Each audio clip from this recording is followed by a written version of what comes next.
മുട്ടിൽ മരമുറി case എത്രയോ നാളായി നമ്മൾ ചർച്ച ചെയ്യുന്നു. പ്രോസിക്യൂട്ടർ ആയില്ല എന്ന്.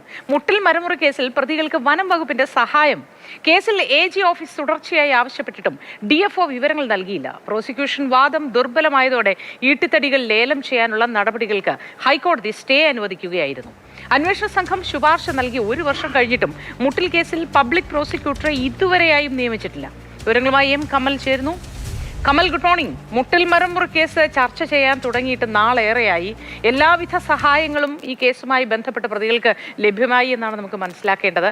മറ്റൊന്ന്, പബ്ലിക് പ്രോസിക്യൂട്ടർ ഇനി എന്നാവും?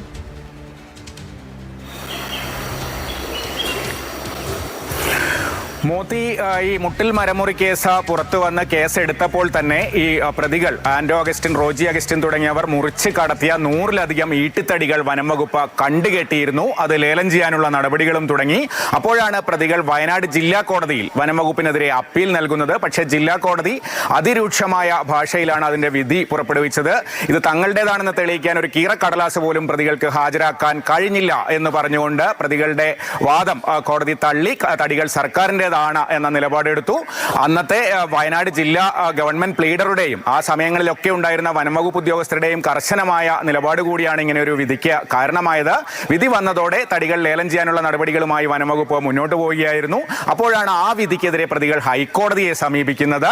അപ്പോൾ അഡ്വക്കേറ്റ് ജനറലിന്റെ ഓഫീസ് സൗത്ത് വയനാട് DFOയോട് ഈ കേസിന്റെ സ്റ്റേറ്റ്മെന്റ് ഓഫ് ഫാക്ട്സ് വിവരങ്ങൾ നൽകാൻ കത്ത് നൽകി.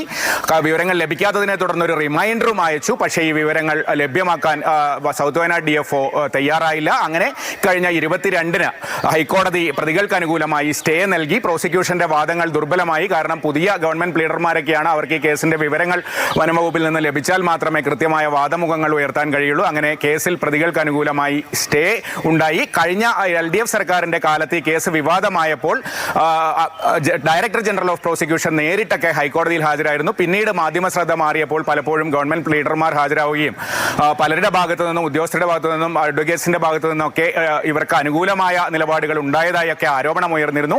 എന്തായാലും കഴിഞ്ഞ സർക്കാരിന്റെ അവസാന കാലത്ത് വനം മന്ത്രി പ്രത്യേക താല്പര്യമെടുത്ത നിയോഗിച്ച ഒരു ഉദ്യോഗസ്ഥനെതിരെയാണ് ഇപ്പോൾ ആരോപണത്തിന്റെ മുന നീളുന്നത്. മാത്രമല്ല, ഇതേ ഓഫീസിൽ നിന്ന് മറ്റൊരു രാഷ്ട്രീയ നേതാവ്, കോഴിക്കോടത്തെ രാഷ്ട്രീയ നേതാവ് പ്രതിയായ വനം കേസിൽ വനം വകുപ്പ് നിയമോപദേശം തേടിയിരുന്നു. നിയമോപദേശം ലഭിച്ചപ്പോൾ അതിന്റെ പകർപ്പ് ആദ്യം നൽകിയത് പ്രതിയായ നേതാവിനാണ് എന്നതടക്കമുള്ള ആരോപണം ഉയരുന്നുണ്ട്. മറ്റൊന്ന്, ഈ പബ്ലിക് പ്രോസിക്യൂട്ടർ നിയമനമാണ്. പോലീസ് നൽകിയ കേസിൽ വലിയ കുറ്റപത്രമൊക്കെ നൽകിയ കേസാണ്. അതാണ് പ്രധാനപ്പെട്ട കേസ്.